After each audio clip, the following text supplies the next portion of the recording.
¿Qué tal, amigas y amigos? El día de hoy tenemos la satisfacción y el alto honor de tener con nosotros a Laura Vargas, que es secretaria ejecutiva del Consejo Interreligioso del Perú, con quien vamos a cerrar una serie de entrevistas y conversaciones que hemos tenido con representantes de diferentes comunidades de fe. El tema que nos está convocando y que nos convoca el día de hoy es espiritualidad y fe frente al COVID-19. Al respecto, bienvenida, querida Laurita. Dinos, por favor, qué es el Consejo Interreligioso del Perú y de qué manera este colectivo está respondiendo, ¿no?, a las demandas que pudiera tener las diferentes comunidades de fe frente al COVID-19. Bien, en primer lugar, muchísimas gracias por la oportunidad de este diálogo. Y en segundo lugar, decirles que para nosotros es un gusto poder estar aquí, porque tú, Oscar, eres miembro también del Consejo Interreligioso del Perú, Religiones por la Paz, ¿no? Miren, el Consejo, inscrito en los registros públicos, está desde el año 2012. O sea que estamos 13 años ya, con este año estaríamos ya cumpliendo. Sin embargo, el esfuerzo de unir fuerzas desde las diversas tradiciones religiosas que hay en el Perú tiene muchos años antes, que se vino dando conversaciones, encuentros, eventos, diálogos para ver las posibilidades de lograr un espacio plural, ¿no? Y esto es muy importante porque sentimos que no debemos de hablar de minorías, porque minoría es una palabra, yo creo, peyorativa, ¿no? Es un grupo humano que puede ser numeroso, puede ser de pocos miembros, sin embargo, si tiene que aporta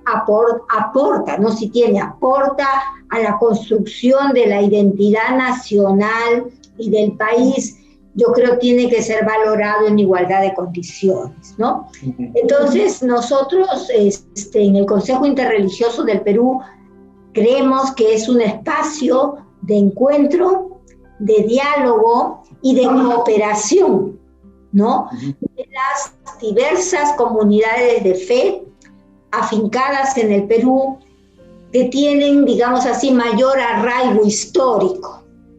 Entonces tenemos por un lado todo lo que es la vertiente cristiana, que es muy grande, porque somos países, digamos así, no solamente con mayorías cristianas, sino somos países con cultura cristiana, ¿no? Entonces tenemos ahí, bueno, la Iglesia Católica, las iglesias evangélicas a través de sus federaciones, pero están iglesias particulares, luterana, anglicana, presbiteriana, metodista, y también tenemos la comunidad ortodoxa, ¿no? La iglesia adventista del séptimo día y la iglesia de Jesucristo, que es más conocida como mormones, pero como tienen un nombre muy largo, Iglesia de Jesucristo de los Santos de los Últimos Días, ¿no? Ellos ahora se llaman más fácilmente Iglesia de Jesucristo, ¿no? Todos nosotros venimos de la misma, digamos así, vertiente cristiana, ¿no? De una u otra manera nos reconocemos parte de esta espiritualidad, ¿no? De tener en el centro de nuestras vidas Jesucristo, ¿no? El Hijo de Dios, para nosotros. Pero el Consejo no es solamente un trabajo ecuménico, es decir, entre cristianos. El Consejo es un espacio interreligioso, es decir, que suma a las otras tradiciones religiosas que no son cristianas. Y es muy interesante y muy rico también, ¿no? Entonces tenemos la comunidad judía, la comunidad islámica, la comunidad budista, en las dos acepciones que tenemos, ¿no? El budismo tibetano y el budismo zen, que es más de origen japonés. Tenemos la comunidad Bahá'í, ¿no? Y también tenemos un grupo que viene de una espiritualidad hindú, ¿no? Que es Brahma Kumaris, ¿no? Entonces, eso le da una riqueza muy, muy grande al trabajo interreligioso, porque nos da luces desde una perspectiva muy amplia de la fe ¿no? La riqueza, yo digo siempre la riqueza insondable que hay en la experiencia espiritual o si queremos llamarla en el encuentro con Dios, ¿no? Y creo que una cosa muy, muy interesante en el consejo que hemos venido trabajando, profundizando y reflexionando, es que hemos llegado a la conclusión que las religiones, todas las religiones en el mundo se sustentan sobre dos pilares fundamentales, ¿no? Que son expresión de lo que yo llamo el paradigma del cuidado, que creo que es central, ¿no? El paradigma del cuidado que se expresa en el cuidado del otro, que en el cristianismo conocemos como la regla de oro, pero que existe en todas las tradiciones religiosas. Existe el haz a tu hermano lo que te gustaría que te hicieran a ti, o no hagas a tu hermano lo que no te gustaría que te hicieran a ti. Esa es la regla de oro, que es la regla más básica de convivencia humana, ¿no? Y el otro pilar del cuidado, digamos así, es el cuidado de la naturaleza. Porque para todas las tradiciones religiosas, ¿no?, la naturaleza es obra de Dios, ¿no? O es obra de un poder superior, pero todos creemos que la naturaleza nos ha sido dado para cuidarla y protegerla, no para lo que estamos haciendo ahora, ¿no es cierto? Que la verdad, si uno lee los últimos documentos de Naciones Unidas, la situación es sumamente grave y no estamos conscientes de la gravedad del momento, ¿no? Y uno de los ejes centrales de este decenio es invitar a los países a entrar fuertemente en el tema de reforestación, ¿no? Necesitamos cuidar el planeta, o sea, la pérdida de biodiversidad, el aumento de temperatura es tan fuerte que si no hacemos algo, la pérdida de nuestros bosques y ecosistemas es tan grave, la verdad, el planeta será invivible, ¿no? Entonces, por eso, los dos, o sea, todo entra dentro de este paradigma del cuidado, ¿no? O sea, hay el otro paradigma que creo que es muy negativo, que es el del dominio, ¿no es cierto? Está en el corazón humano. O yo domino y expreso mi fuerza a través de ese dominar, o yo me pongo en la perspectiva del cuidado, del servicio, de la protección, y entonces así logramos un mundo más de acogida para todos. Por ahí, eso es el consejo. Qué interesante, Laurita, lo que nos mencionas y la precisión que has hecho de esta unidad que hay en la diversidad acerca de un criterio, de un concepto fundamental que se define o se sintetiza, digamos, en la expresión trata al otro como quieres que te traten, que podría ser con lo que estás señalando tú, de la tarea del cuidado, cuida al otro como quisiera ser tu cuidado, que sería el mensaje con mayor potencia en este momento, ¿no?, de pandemia, de ansiedad, de angustia y de a veces hasta de sobretemores, ¿no?, que hay en la sociedad y que generan tanta atención. Dinos, ¿algún programa, algún servicio, alguna gestión específica que esté haciendo el Consejo Interreligioso del Perú en respuesta a la situación de pandemia? Mira, permíteme antes una cosa que me parece muy importante y está ligada a lo anterior. ¿Sí? La pandemia que estamos viviendo no nos ha caído del cielo.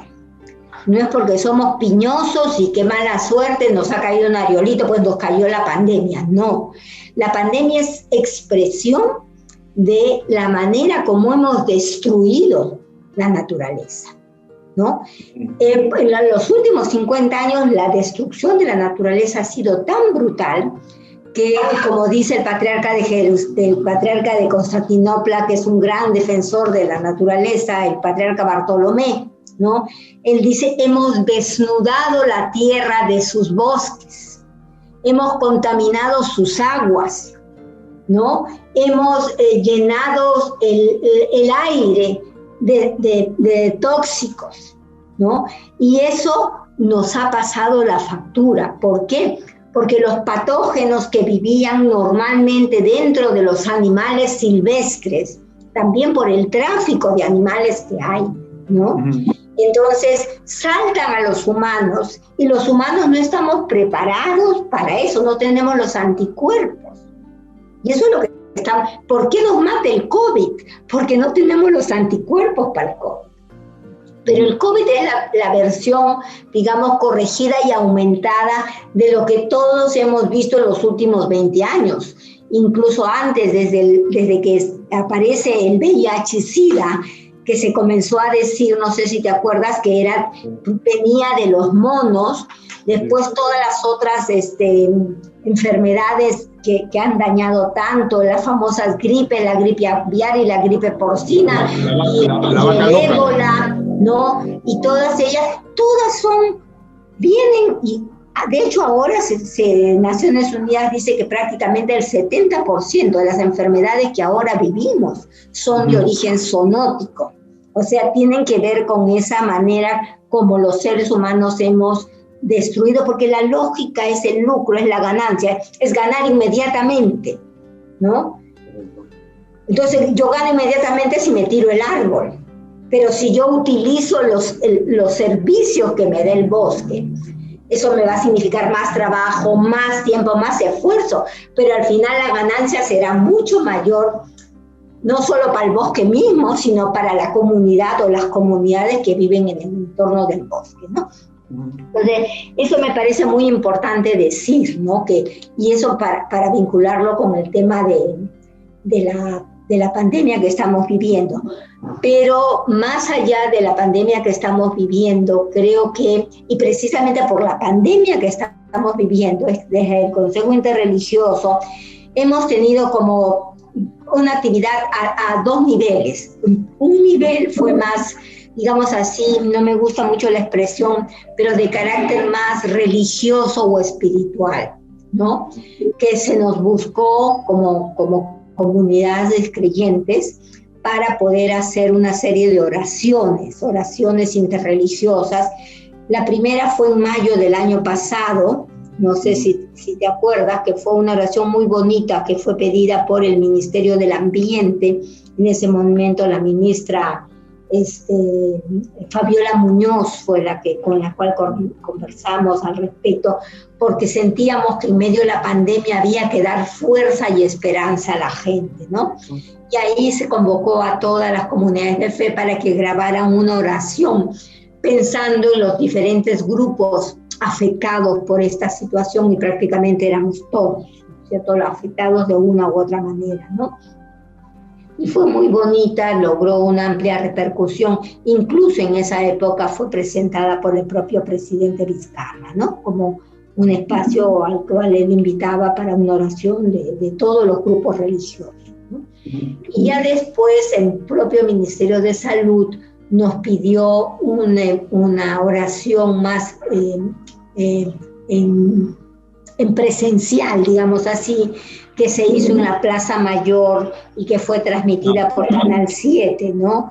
Y que salió muy bonita, fue en la noche, fue a las 7 de la noche, no, 7, pero 7 estuvimos ahí, pero creo que comenzó más tarde, y fue muy reconocida, la gente sintió por todos los testimonios que tuvimos de que efectivamente había sido un momento fuerte donde el país se encontraba para orar, ¿no? Orar por esta situación que estábamos viviendo y reconocer, ¿no? O sea, a todas las víctimas, ¿no? Porque esta pandemia hasta nos ha quitado el derecho a enterrar a nuestros muertos, nos ha quitado el derecho al duelo, que es tan fundamental para poder sanar, ¿no? Sanar el corazón frente a situaciones así como la que estamos viviendo, ¿no?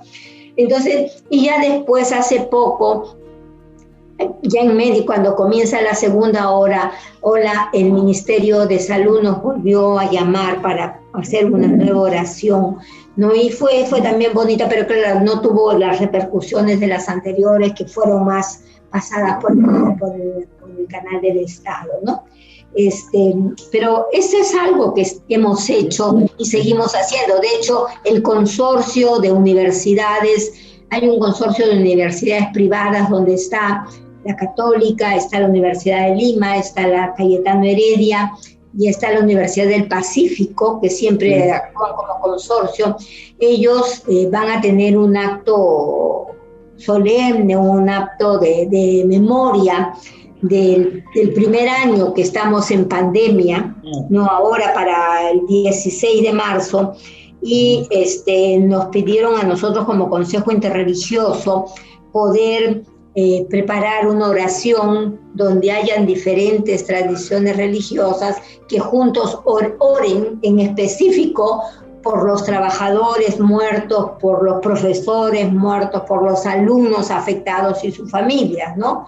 Yo creo que es loable que las casas, el mundo académico también se sienta tocado por lo espiritual, ¿no? Y nos piden a nosotros poder hacer eso, ¿no? Yo he hecho la consulta, me imagino que las respuestas van a ser positivas y vamos a tener un nuevo espacio orante, ¿no? Entonces, eso es importante, pero además de eso... Definitivamente, ¿sí? El panorama que nos planteas, los testimonios a los que haces referencia, querida Laurita, nos dan una evidencia concreta, tangible, ¿no? De lo importante que es el tema de la espiritualidad, la fe, y lo importante y valioso que es la integración de los esfuerzos de diferentes comunidades de fe, en este caso, para poder fortalecer las capacidades, la empatía, la resiliencia de la población en general frente a esta dura pandemia, producto, como tú has señalado, del descuido de los seres humanos a otro importante valor de la creación, que es el mundo, que es la naturaleza en su conjunto.